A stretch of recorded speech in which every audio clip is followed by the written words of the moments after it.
Good evening and welcome to Story Hour. I'm tonight's host, Laura Blackwell. My co-host, Daniel Marcus, started Story Hour at the beginning of our local shelter-in-place order. And it's been helping us remain connected while we've been apart for the past, so many months now. So here we are, still sheltering in stories together. Welcome back to those of you returning. Good to see your faces again. And welcome to those of you joining us for the first time. As usual, we have two writers reading for their favorite nonprofits. Tonight's readers are Shaenon K. Garrity and Effie Seiberg. If you are fortunate enough to help others during this time, please consider a donation to one or both of our two featured nonprofits, the Cartoon Art Museum and Fair Fight.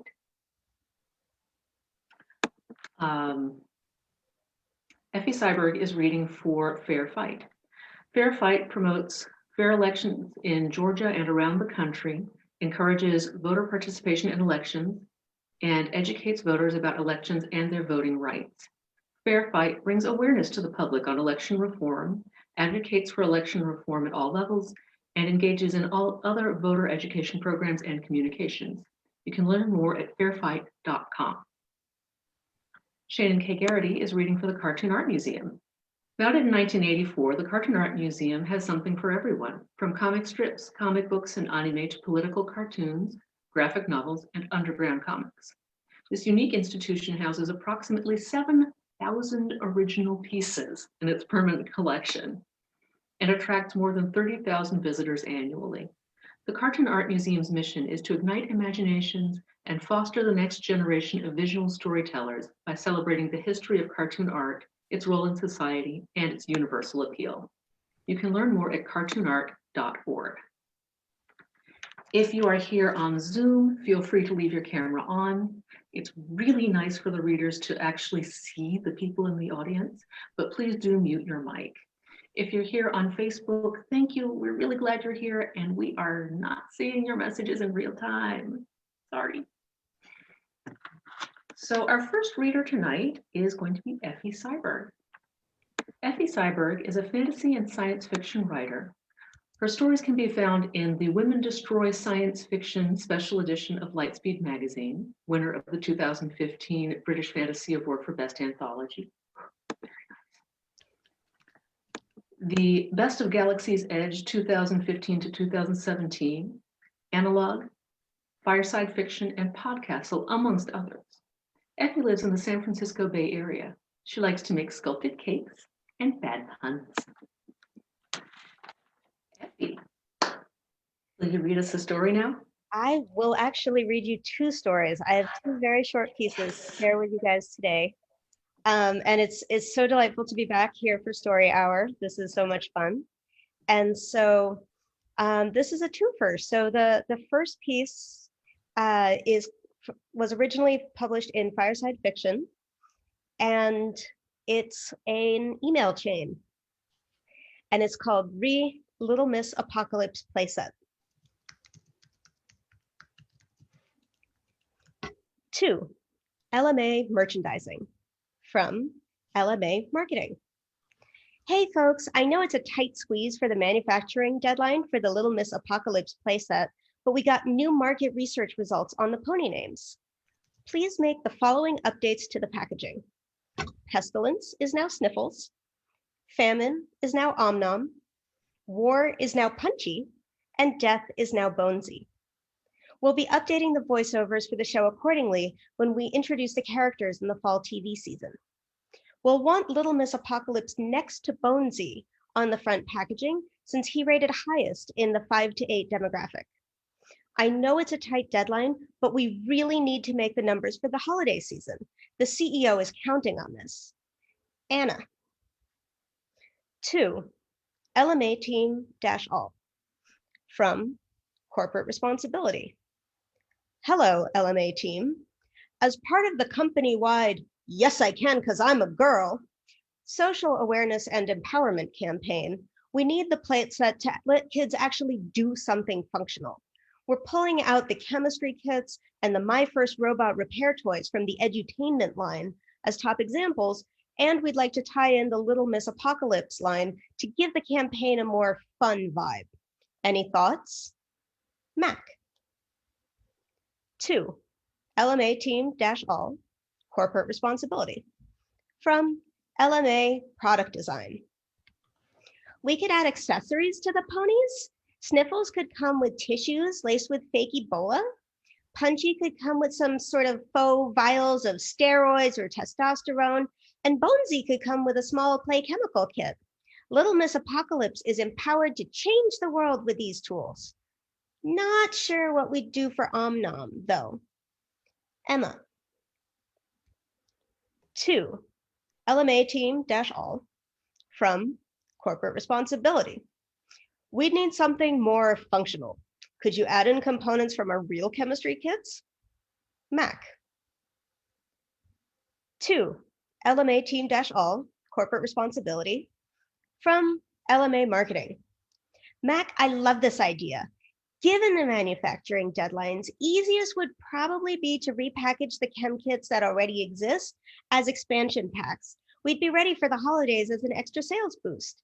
The chem kit that makes hydrochloric acid is perfect for Bonesy. Now, what can we do for the other 3 ponies? Anna. 2. LMA team-all, corporate responsibility, from LMA product design. We could repackage 2 of the bio kits as expansion packs for Sniffles and Punchy with the mild virus and the testosterone and the microscope. Still not sure about Omnom. Emma. 2. LMA team-all, corporate responsibility, from business development. Great news. One of the show's fast food sponsors, you can guess who, can donate meat contaminated with tapeworm eggs. That could be an Omnom accessory, right? We're still working through what, if any, co-branding would be appropriate. Grayson. 2. LMA team-all, corporate responsibility, from legal. Attorney-client privileged information. Guys, we're very concerned about liability. We strongly recommend against live diseases, poison, parasites, and anything else with high risk of injury or death. Laura. 2. LMA team-all, corporate responsibility, legal, from LMA marketing. Oh, come on, Laura, don't be a downer. The danger factor has been testing very well with kids. Besides, we're already selling the chem and bio kits on their own through the edutainment toys department, and those have each been cleared. We'll keep testing the tapeworms, but I don't see this as an issue. BT dubs, we have a mandate from the CEO to bump up production of the Little Miss Apocalypse Armageddon playset, which includes all 4 accessory packs. They're counting on this for our yearly sales goals. Anna. 2. LMA team-all, corporate responsibility, from legal. Attorney-client privileged information, urgent safety issue. After demoing the first few Little Miss Apocalypse Armageddon playset kits for retailers, we've found a critical issue. The virus is airborne. Not an issue on its own. We QA'd the bio kit, but when it's near an open container of testosterone, it becomes a superbug that kills dogs. When exposed to the hydrochloric acid in the chem kit, it kills humans too. We strongly advise to shift the product direction. Laura. 2. LMA team-all, corporate responsibility, from legal. Attorney-client privileged information. Okay, update. We've found an antidote for the superbug, but this does not change our recommendation. Laura. 2. LMA team-all, corporate responsibility and legal, from LMA marketing. The CEO still really wants the LMA Armageddon playset out in time for holiday, and we're too behind on schedule to make major manufacturing shifts. However, I think we can solve this. First, we put a warning on the packaging not to have LMA ride or play with all the ponies on the same day. It covers us for legal, and it gives an extra element for danger, which we still believe is a top sales driver. And then second, we institute a golden ticket style promotion. So 1 out of every 1,000 play sets will come with a special code for a free vial of antidote. It'll be an additional sales driver, and if that's not girls being empowered to make real change within their neighborhoods, I don't know what is. Thoughts? Anna. 2, LMA Team All, LMA Marketing, Legal, from Corporate Responsibility.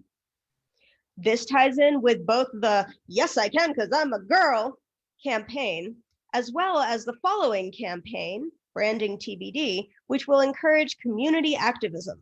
Love it. Let's ship it. Mac. New email thread. Subject, LMA year-end numbers. To CEO, from Investor Relations. With the stock price at record highs, I think we'll have a great investor meeting. Some highlights before we publish earnings. So this year, the LMA brand has quadrupled profits, mostly driven by the Armageddon playset. Despite the numerous deaths and subsequent lawsuits, this is still the most profitable line for the company. With this success, we'll be announcing the expansion of the Little Miss Apocalypse product line at the investor meeting. We won't reveal all the goodies, but we will call out the LMA Armageddon Deluxe playset, which comes with a new stable for the ponies, the antidote, and the brand new antidote to the antidote.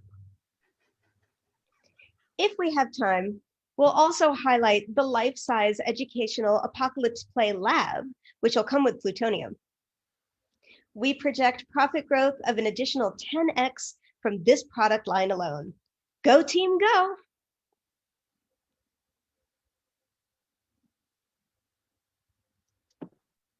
Effie, I thought you were reading fiction. My job as a marketing consultant has nothing to do with any of this. Well, yeah. Not a thing. No, absolutely not. Absolutely not. No, that was a lot of fun. Thank you. And then the second short piece is also thematically linked. It is a letter, and it's called In Regards to Your Concerns About Your ScareBnB Experience. And this was originally published in Pseudopod. Dear Mrs. Axelthorpe, I'm so sorry to hear your family had a negative experience at our ScareBnB. While we aim to provide an atmosphere of family-friendly, spooky overnight fun, I see that with your family's unique experience, we've missed the mark. You're right. The blood dripping down the stairs to the abandoned attic was a slipping hazard. However, we did have signs clearly stating that guests should not go up the abandoned attic stairs for precisely this reason. You'll be glad to know that the stains will eventually come out of your family's clothes with a little bit of bleach, but unfortunately the curse we use to keep the blood flow going is non-removable, and your clothing will continue to drip. After their arrival into the, again, closed off attic, I understand that your children were distressed by the sounds of our attic ghost. After reviewing the logs and interviewing the performer on shift, Alex of the Screeching Chains, it appears that the upsetting sounds were of Alex weeping after your offspring doused him in several cans of WD-40 and tried to set him on fire. We do encourage our performers to stay in character, and we'll send him an appropriate reprimand once he's out of the hospital. While most of our guests are delighted by the hallway of knives and very pointy pendulums, I am disappointed that we did not meet your requirements for entertainment. That said, after our staff put out Alex's fire, they did ask your children not to climb up to the pendulum several times, as their weight would throw off the delicate balance of blade choreography. Despite this, they persisted on clambering all over the apparatus, which as a result disconnected, flew across the hall, and decapitated our haunted knight. I understand your children were also dissatisfied when they found the haunted knight staggering around looking for his head to be amusing rather than scary. For this, I also apologize. You might be interested to know that the haunted knight will also make a full recovery after another few rounds of ectoplasm transfusion. I would also like to assure you that yes, all of our bats, rats, and tarantulas have all been vaccinated. While I'm deeply sorry that your wife was bitten, the critters only nip when provoked. I do believe that setting the castle's tapestries on fire has a way of spooking them. And in regards to the tapestries, they are enchanted to show the current guest's greatest fears.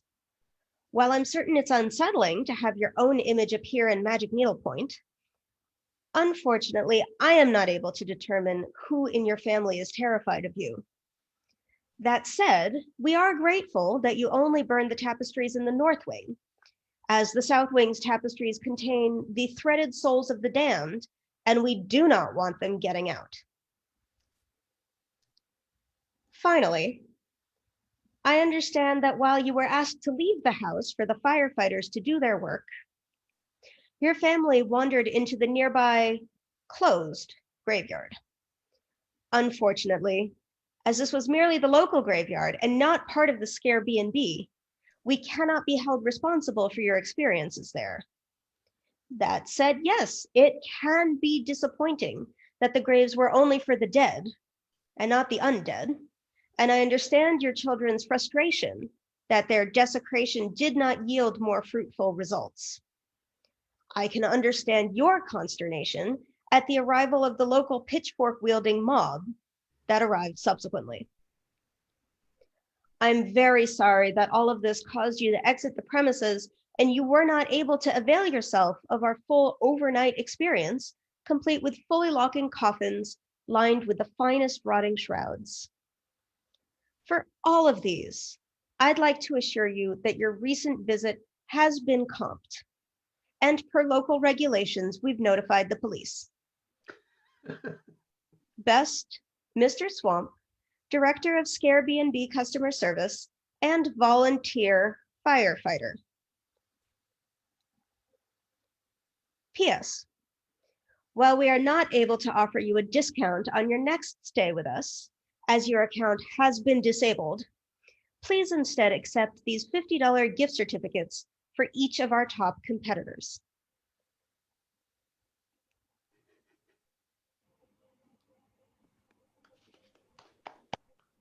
I love both of those. I'm so glad you read them for us tonight. Well, I have to admit, I was sneaky this time and actually booked two writers who I think work really well together because they both tackle serious stuff and horror in ways that are funny. And so the next person we have up is Shaenon K. Garrity. Shaenon K. Garrity is an award-winning cartoonist and science fiction writer, best known for the webcomics Narbonic and Skin Horse. She also works as a manga editor for Viz Media. Her first graphic novel, Willowweep Manor, with artist Christopher Baldwin, will be out in fall 2020 from Simon & Schuster. She lives in Berkeley with her husband, Cartoon Art Museum curator Andrew Farago, their son Robin, and a cat named Eve. Shaenon, welcome. Hi. Hi. So I am going to be reading The Best Scarlet Ceremony Ever. I am a giant fan of both folk horror and YA novels, especially old YA novels from the 70s. So this combines two of my interests. All right. The Best Scarlet Ceremony Ever. The Wakefields were the worst family in Oaks Isle. Even the grown-ups knew it. Whenever a chicken was stolen, or the air was let out of a bike tire, or a starving hex was chalked on a barn wall to sicken the sheep, there was a Wakefield behind it. Every kid in the village knew to steer clear of the Wakefield house and the three rotten Wakefield kids. Daw was sneaky, Gib was ornery, and Colleen, the biggest, was just plain mean. She'd sock you in the jaw faster than Jack in the Green would snatch a virgin at the rye dance. But As Rowan said the day of the Scarlet ceremony, that was what made the miracle all the more miraculous. Grown-ups didn't like Mr. and Mrs. Wakefield. They didn't like the Wakefield kids either, for all the reasons grown-ups don't like kids and then some. They were dirty and smelly and shirked the ceremonies and ran through the king's field with shoes on and never left flowers on the stone in the wood and cussed all the worst cusses there are. One spring, Daw and Gib and Colleen turned up to the maypole dance fully clothed, right down to their socks. Old Mrs. Reed had a conniption on the altar. It seemed like the Wakefields would always be a minor vexation on Oaks Isle, like fleas on a dog. Then they went too far. It all started when a beehive went missing from the Garricks' farm. The Garricks were sure as shoeshine who was responsible. Mrs. Garrick paid a social call to the Wakefields, and wouldn't you know it, the Wakefields had a whole new swarm out behind their old tin shed.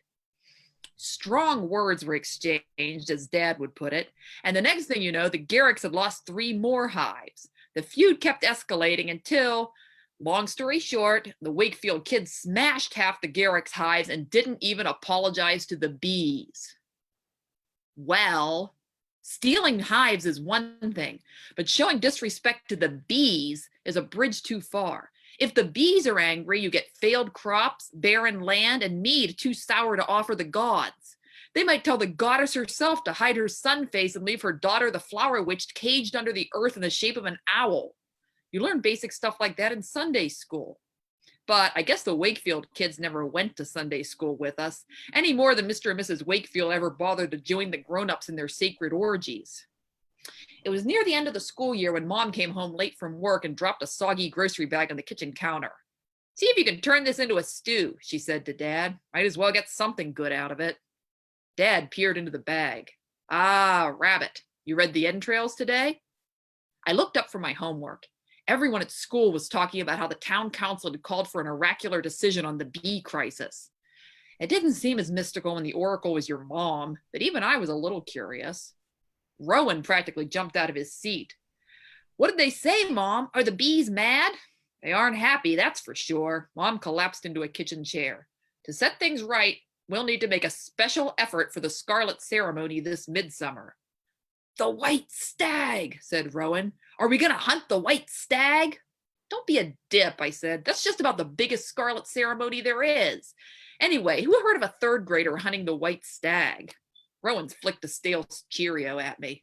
"Hazel, leave your brother alone," said Mom. "And remember, there's a bigger Scarlet ceremony than the hunting of the white stag." All activity in the kitchen stopped. Dad's knife halted between 2 of the rabbit's joints. "No way," Rowan breathed. Mom nodded. "This year, the goddess demands a summer king." Dad lowered the knife. "Well, it's been a while. It'll be educational for the kids." "It has to be an outsider, right?" It wasn't like I'd never seen outsiders. I was old enough to go to the mainland to sell honey and preserves and for school trips. But an outsider coming to Oaks Isle was something special. "Doc Hawthorne and the council will handle the selection," said Dad. "And then I'll have to scry again to make sure they've chosen a true," said Mom, "which means spending a week fasting and high on ergot. I mean communing with the rye." "It's okay, Mom," I said. "I like it when you're not all formal." Dad gave her a cup of tea and kissed her on the top of her head. "My sweet little seer." Rowan made a gagging noise. It was so embarrassing when Mom and Dad acted mushy, but kind of cute too. "Those darn Wakefields," said Mom. Only she didn't say darn. Word of Mom's augury got around Oaks Isle like it was on roller skates. On the last day of school, Mrs. Darrow handed out ditto sheets of the Summer King ceremony, copied from the village council's own deerskin-bound books. "Of course, you'll all be part of the ceremony," she told us, "but because you're at a special age, some of you will have different roles." A few kids groaned. From the back of the class, Colleen Wakefield let out a snort. It was just my luck she'd gotten held back the year before, landing her in my class. "Shut up, Colleen," whispered Ashley Hawthorne. "We wouldn't even need a Summer King if it wasn't for you and your no-good family. We'd be having a bonfire like we're supposed to."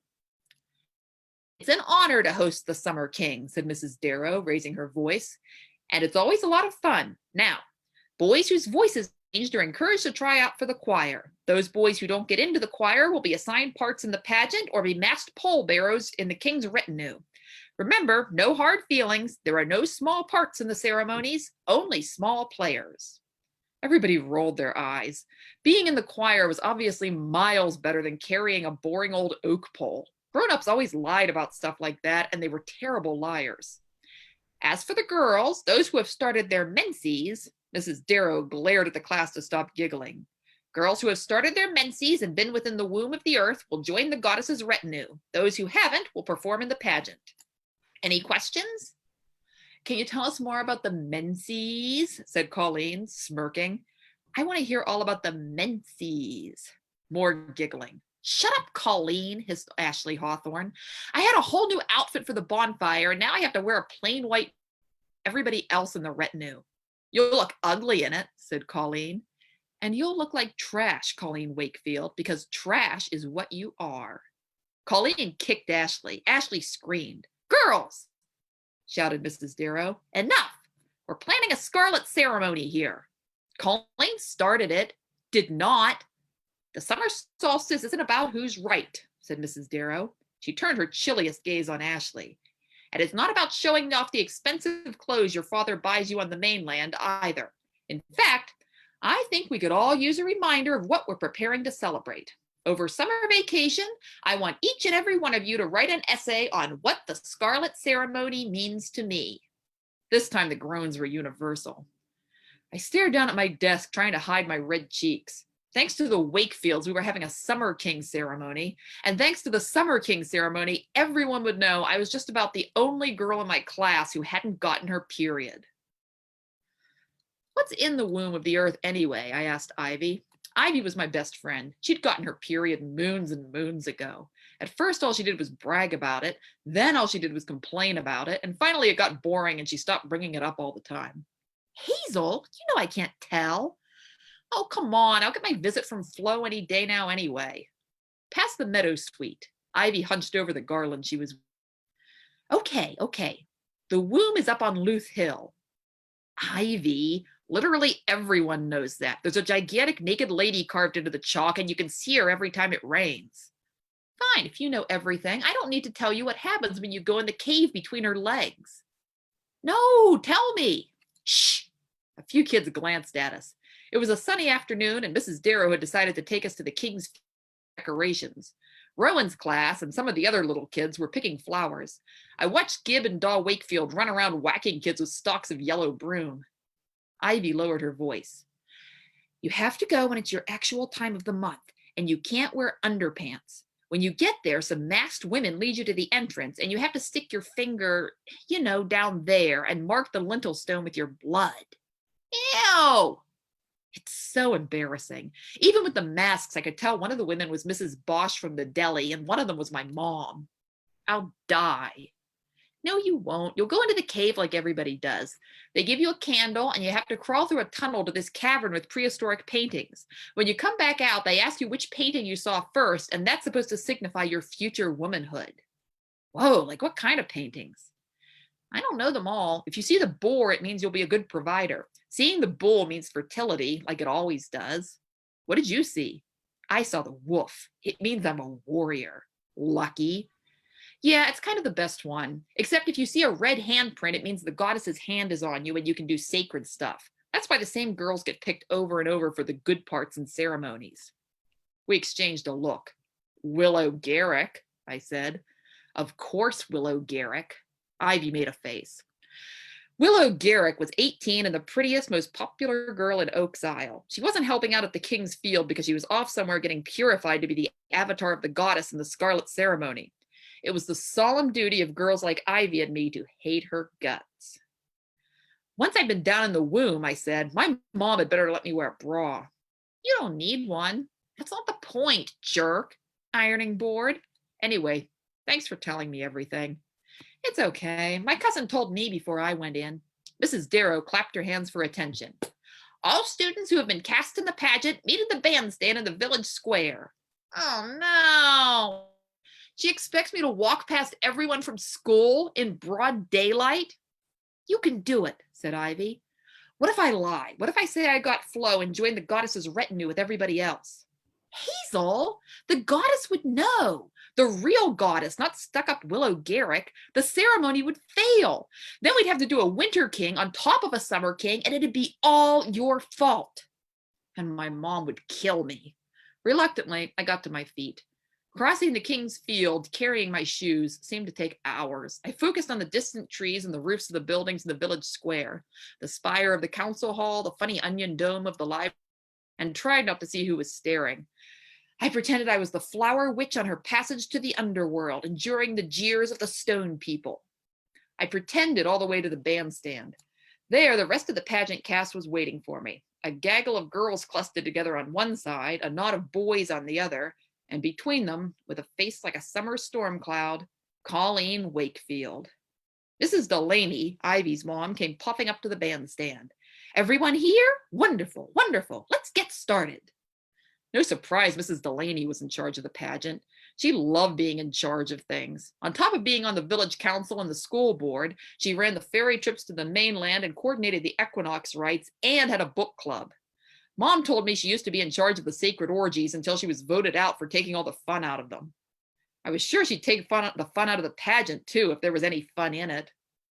I couldn't stop stealing glances at Colleen. First, I kept thinking, Colleen Wakefield is in a ceremony? I'd never seen a Wakefield do anything at a ceremony except cause trouble.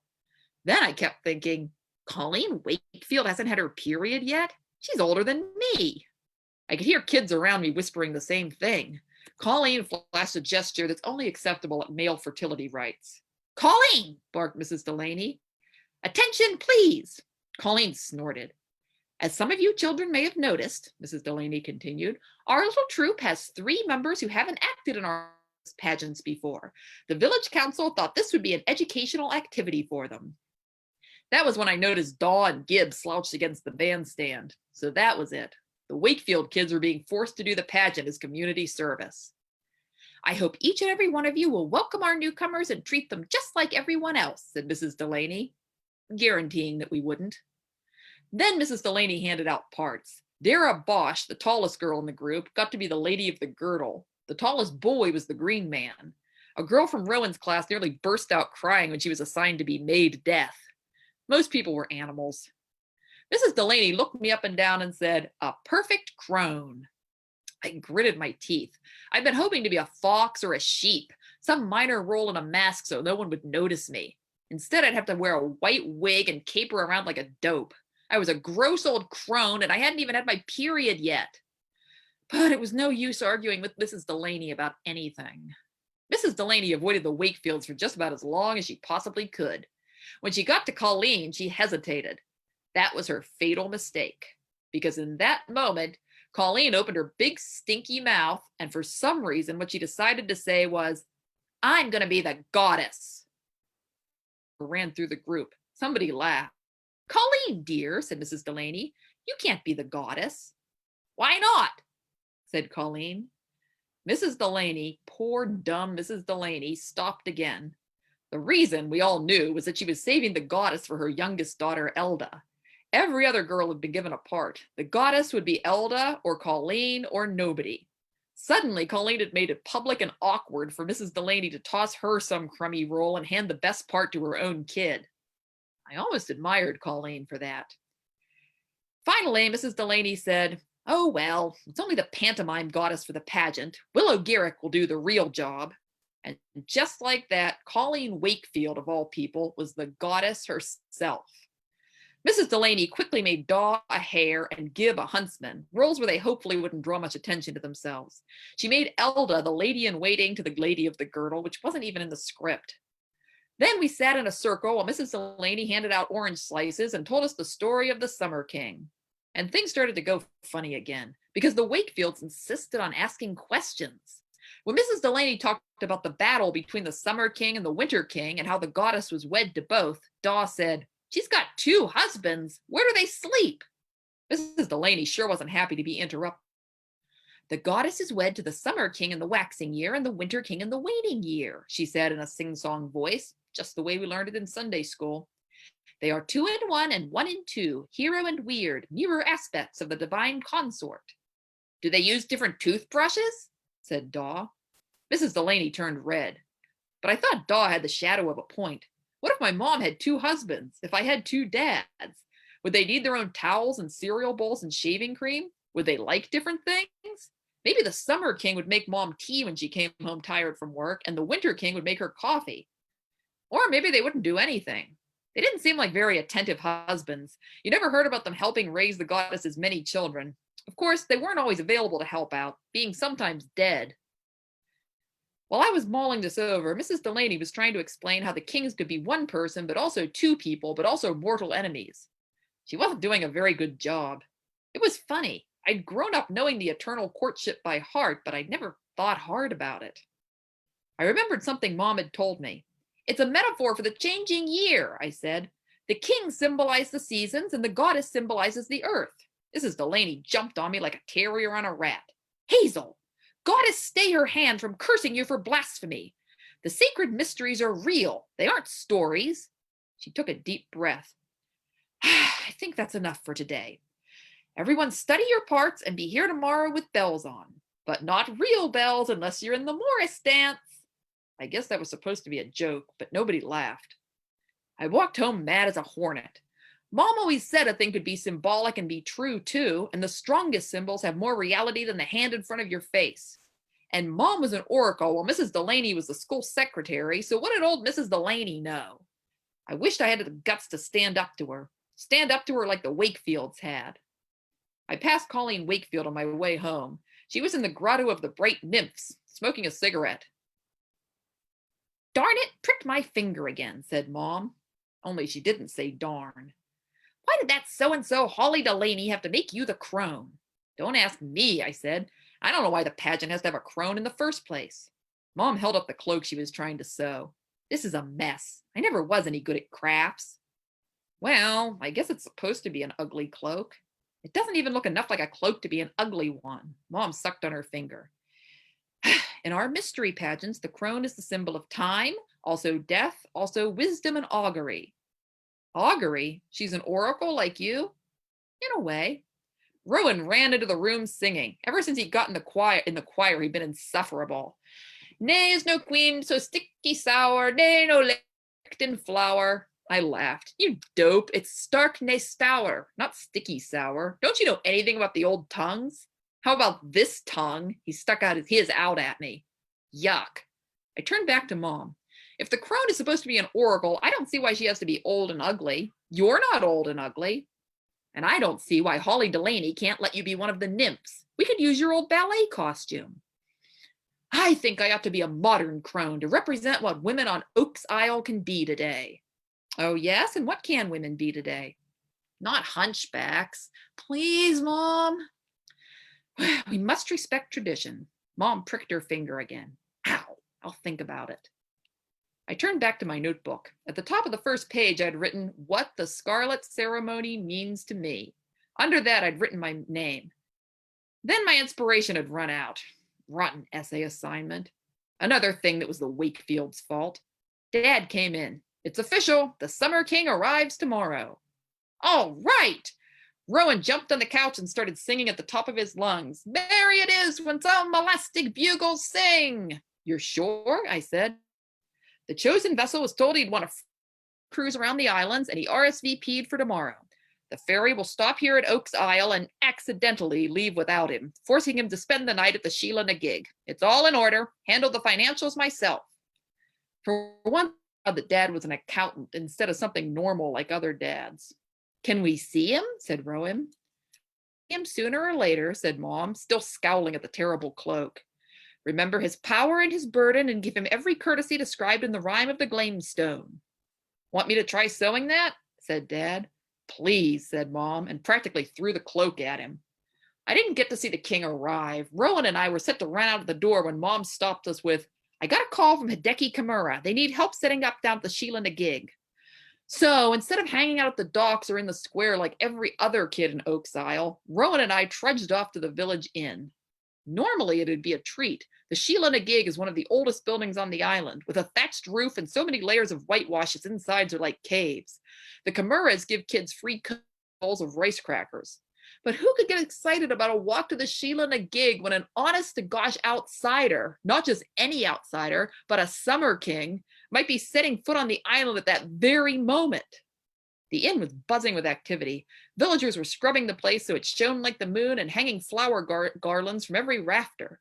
Cake and barrels of mead rolled through the crooked doorways. Mr. Kimura waved to us from the patio. Hazel, Rowan, want to help set up the cheese trays? There were wheels of local cheese and crates of local fruit instead of the usual imports from the mainland. I guess it was important to show the Summer King what he was there to save. I cut thick white slices of cheese while Rowan arranged berries and brown bread on wooden platters. Just about everyone in town who could play the fiddle or the concertina shuffled in to rehearse old songs. What are you doing in the ceremony? Rowan asked Mr. Kimura. I jabbed him in the ribs. The Kimuras don't worship the goddess, remember? Mr. Kimura laughed. My family won't be in the ceremony, Rowan, but we're happy to help out and celebrate the season. I was little when the Kimuras moved to Oaks Island and took over the Sheila Nagig, but I could remember the holiday decorations and special feasts they put together for every single solstice and equinox. I thought about how the Wakefields had grown up with the goddess but didn't act like it one bit, while the Kimuras lived the spirit of her somehow. Maybe that was what I'd write my essay about keeping the ceremonies in your heart.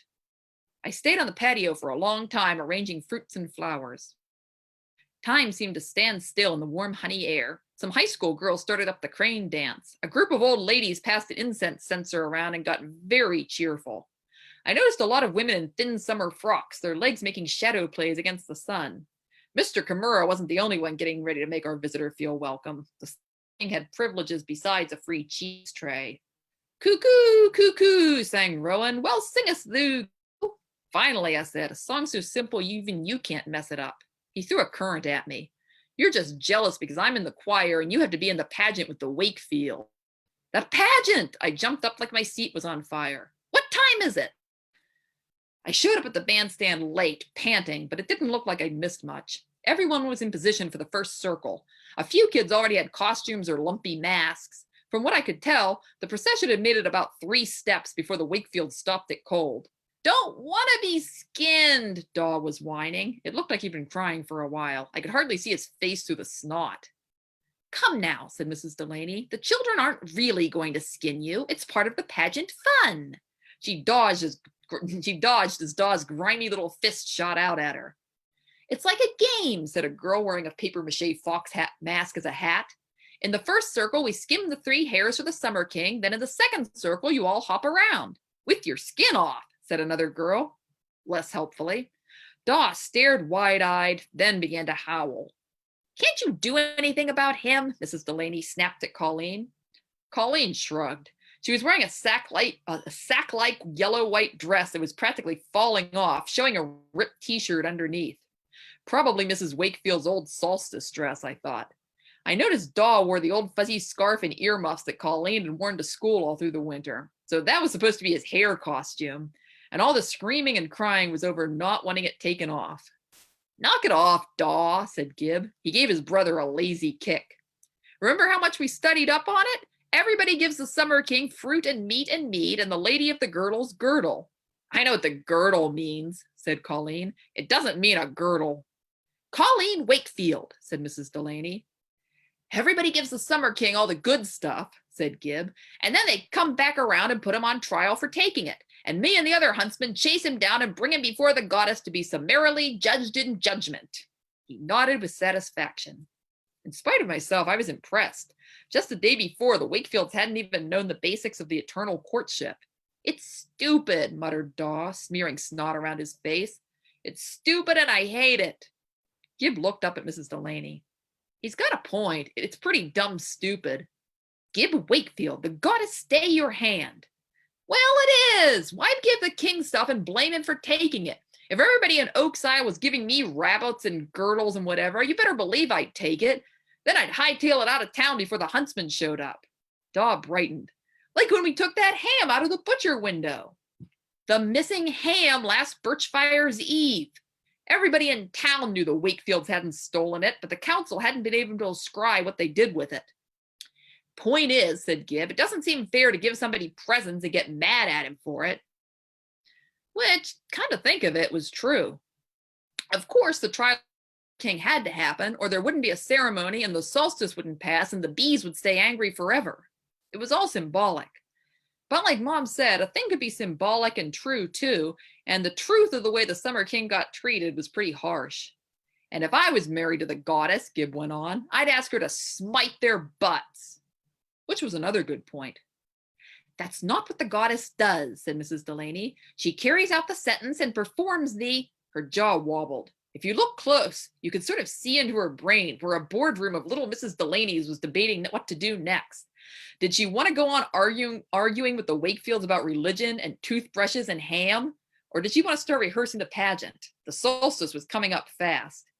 If Gib wanted to admire the Summer King's girdle collection and Doll wanted to be a hare that kept its earmuffs on, maybe we could all live with that. Back in line, children, said Mrs. Delaney. First circle on 3. You're not missing out on anything, Ivy told me later.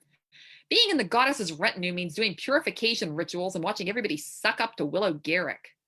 What are people saying about me? Are all the girls talking about why I have to do the pageant? What? No, nobody even cares. That didn't make me feel better. All anybody can talk about is what the Wakefields are going to do to mess it up. I leaned against the father stone and gave my back a good scratch. Ivy and I had hiked up to the stone circle to get a little quiet. It was just about the only place in Oaks Isle that wasn't being planted or reaped or decorated or sanctified in preparation for midsummer. The Scarlet ceremony would start there, but it had to be kept plain. The grass was long and full of chiggers. This is where the pageant will happen, I said. The hot sun and the buzzing of the cicadas was making me go dreamy. We do the 3 circles around the stone, then lead everybody in town down the cow path to the king's field to meet the Summer King and the goddess. Led by the pantomime goddess, said Ivy, who happens to be Colleen Wakefield. She could go down to the grottos to sneak a cigarette and the whole town would have to follow.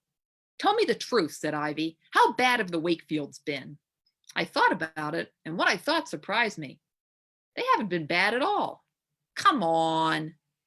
Gib built an idol of Mrs. Delaney and set it on fire, but she had it coming. What purification rituals do you get to do? Nothing cool. Willow Garrick's been bathing in donkey milk and stuff like that, but the rest of us just stand in the creek naked until Mrs. Reed tells us we can get out. I started to ask where they got so much donkey milk, but Ivy gestured for quiet. Someone was coming. We ducked behind the father stone just as Willow Garrick stepped into the stone circle, hand in hand with a man I'd never seen before. That's the Summer King, I whispered. I know, he's cute. Are they here to do a purification? Very carefully, we peeked around the stone. No, said I eventually. No purification ritual. A twig snapped. Willow glanced our way. We ran for it, laughing. With her perfect luck, I bet she'll get knocked up, said Ivy as we took the cow path home. Then we'll have to hear about Willow Garrick's stupid sacred pregnancy forever. And her sacred offspring, I added. My mom says a baby born that way is called Robin of the Wood and is basically like a king you have around for years. She says there was one in her class growing up and he was so annoying. What happened to him? Same thing that happens to every king. Ugh, Willow would have to go around being the most perfect goddess ever. She sure looks perfect next to Colleen Wakefield in that potato sack, said Ivy. Why isn't Colleen wearing any garlands yet? She keeps setting them on fire. Midsummer morning dawned. The whole village gathered at the stone circle, even the chimeras. On top of honoring the goddess and placating the bees, everybody wanted to see what the Wakefields were going to get up to. The only people missing, as best I could tell, were the goddess and the Summer King with their retinues, who would all be waiting down at the king's field. Also missing were the Wakefields. They didn't show, moaned Mrs. Delaney. I just knew they wouldn't show. Which was funny because the night before I'd heard her at the Sheila and the gig saying, I don't mind telling you, I hope those Wakefield children don't show. I just know they're going to shoot off BB guns or something. She was being ridiculous. The Wakefield kids all had real guns, which they'd stolen. The choir started up. It sounded pretty as long as you didn't listen to the words because all the little kids had the lyrics wrong and every one of them was wrong in a different way. I could hear Rowan singing his lungs out about laminating Adonis. The fires were lit, the bells were rung, and the masks went on. I tied Mom's best scarf around my head. We'd agreed I could be a sophisticated modern crone who did the capering but didn't wear a hunchback or a false nose. Dressed up in one of Mom's formal divination robes, I looked almost okay. The choir launched into its third song and the pageant still hadn't started. Masked heads turned, searching. Why had we let Colleen Wakefield be the pantomime goddess?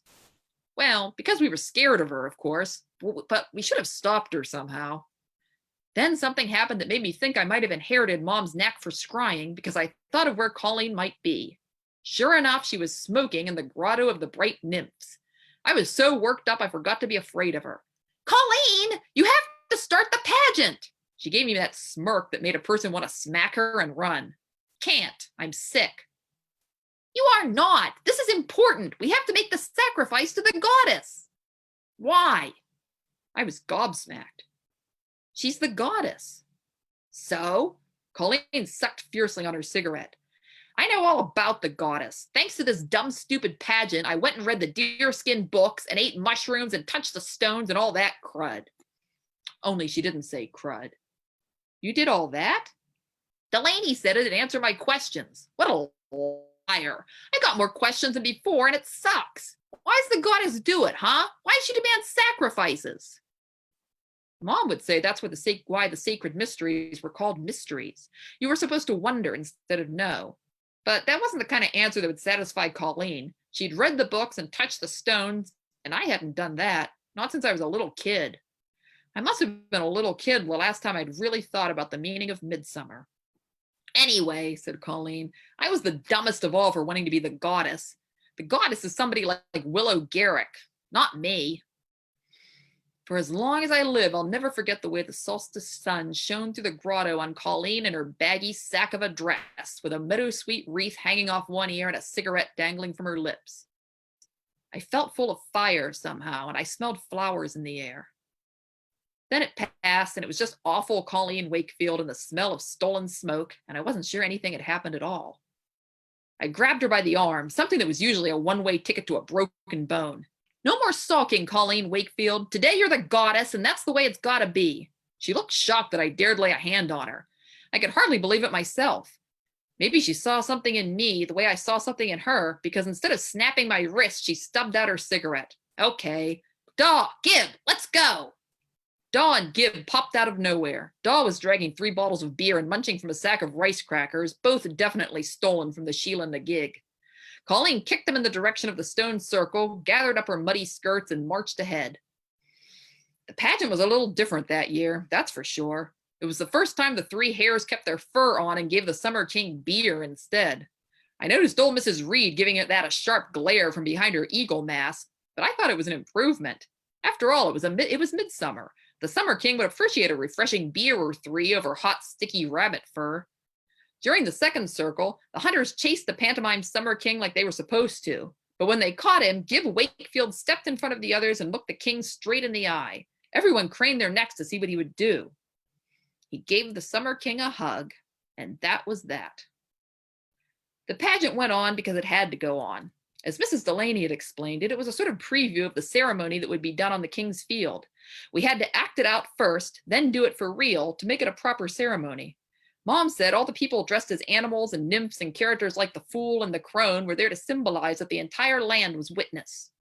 Of course, Mrs. Delaney got mad if you suggested anything symbolic going on. Mrs. Delaney didn't understand how symbolic could mean real, or even more than real. Maybe she understood more than I gave her credit for. She watched all the additions to the pageant without saying a word against them. It was hard to tell under her humongous rabbit mask, but she might even have been smiling. Near the end of the third circle, the little kids got too enthusiastic about hitting each other with sticks and foils. Colleen Wakefield waved a brow of broom in the air. Knock it off, she hollered, and get to the sacrifice. It was a little different from the script, which had a fancier way of saying knock it off. But she put feeling into it. We followed her down to the cow path dancing. The goddess's retinue and the Summer King's retinue, all in white, were lined up on either side of the field. Between them sat the Summer King on a throne of wicker and broom, and behind the throne stood Willow Garrick, looking so goddess you'd think she'd stepped out of the ancient mosaic in the wood. As we got closer, I could see an empty bowl at the king's feet. So he'd already taken the poppy draft. That explained the comfortably empty look in his eyes. He smiled lazily as the pageant approached. I bet we were something to see, a rainbow winding down the hill to join the columns of holy white.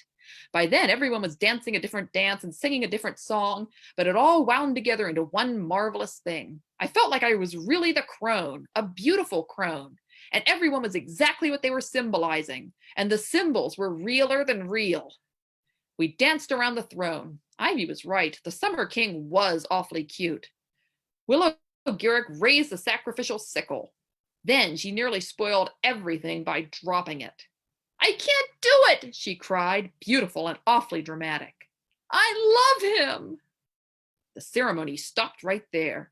You could have cut the silence with that sacrificial sickle.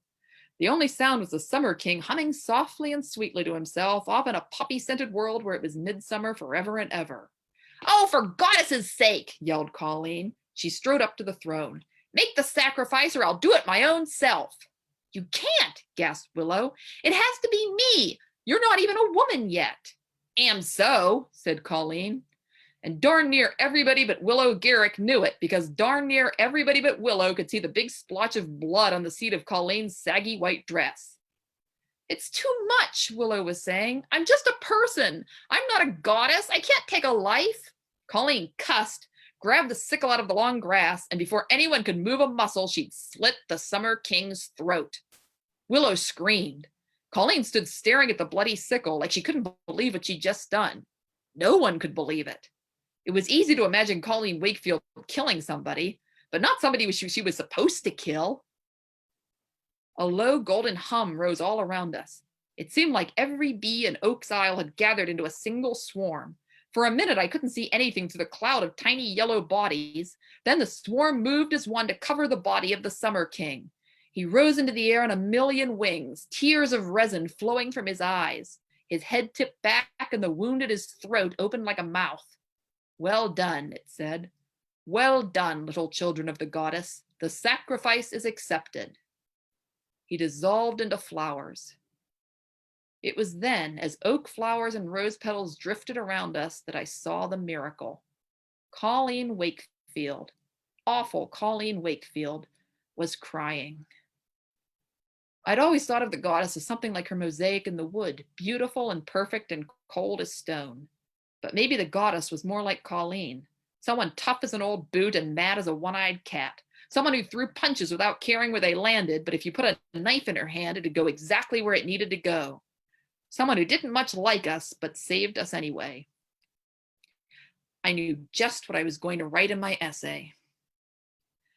According to the ditto sheets I'd gotten at school, the Summer King ceremony was supposed to end with the burning of the king's body, but since that had turned into flowers, the whole village in a gig for a chicken barbecue instead.